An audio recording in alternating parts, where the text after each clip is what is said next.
নমস্কার, শুভ নববর্ষ সবাইকে। আমার ক্যাপশনটা দেখেছেন সবাই যে আমরা ৩ দিনের বাঙালি।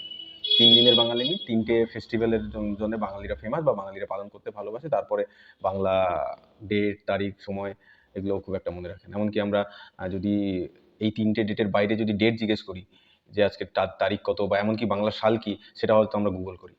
এই ৩ টে দিন কি আমরা মনে রাখি? এক হচ্ছে পয়লা বৈশাখ, সবাই আমরা পালন করছি।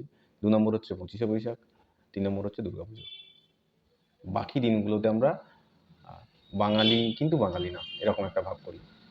কারণ আমরা দেখেছি এরকম হয়ে থাকে, আমাদের সবার জীবনেই হয়ে থাকে, কারোর কম কারোর বেশি। আমি আস্তে আস্তে দেখছিলাম সোনার দোকানগুলো এই কয়েক বছর আগেও যদি আপনারা খেয়াল করে থাকবেন যে কি সুন্দর করে সাজাতো, ফুল দিয়ে লাইট দিয়ে সাজাতো, সাজিয়ে তারা সেলিব্রেট করতো পয়লা বৈশাখ এবং অনেক অফার আনতো এই পয়লা বৈশাখে।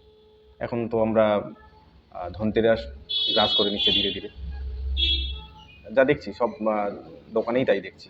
এক অক্ষয় তৃতীয়া, পয়লা বৈশাখ আমরা পালন করতাম সোনার দোকানগুলোতে। এখন ওটা ধনতেরাস অনেকটা গ্রাস করে নিয়েছে। এই হচ্ছে আমাদের বাঙালির বাঙালিয়ানা।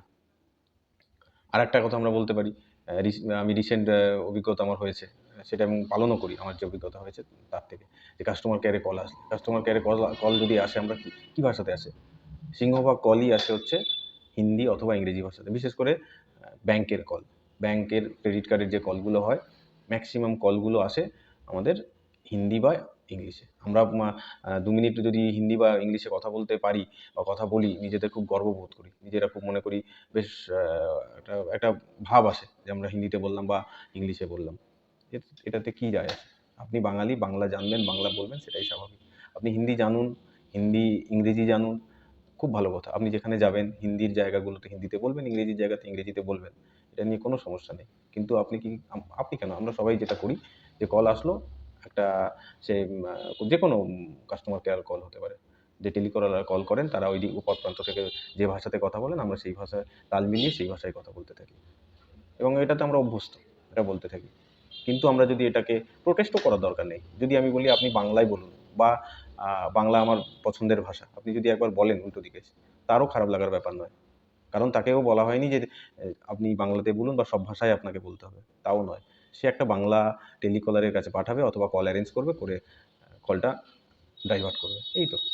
এটাতে আমার তো মনে হয় অনেক বাঙালিরা নতুন যারা টেলিকলারের চাকরি খুঁজছেন তাদের পক্ষেও বরং একটু সাহায্য হবে। কারণ এত টেলিকলার বাংলাতে নেই।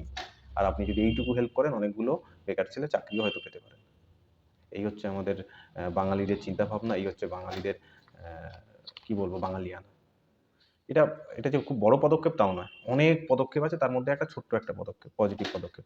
এটাতে এই পদক্ষেপেই যে সবকিছু চেঞ্জ হয়ে যাবে সেরকম আমি বলছি না। কিন্তু অনেকগুলো পদক্ষেপের মাঝে এটা একটা ছোট্ট পদক্ষেপ, পজিটিভ পদক্ষেপ, যেটা আমরা বাংলা ভাষাকে এভাবে শ্রদ্ধা করতে পারি বা শ্রদ্ধা নিবেদন করতেই পারি। এটা সবার হাতে রয়েছে এবং আমি এটা ফলো করি এবং এটা মানি। আমি যখন কল রিসিভ করি, যদি উল্টো দিক থেকে বাংলায় বলে, ঠিক আছে, কোনো সমস্যা নেই, বাংলায় বললাম। যদি হিন্দি বা ইংরেজিতে বলে, আমি পরিষ্কার বলি, প্লিজ বাংলাতে বলুন, আমি বাংলা পছন্দ করি বা আমার ভাষা বাংলা ভাষা।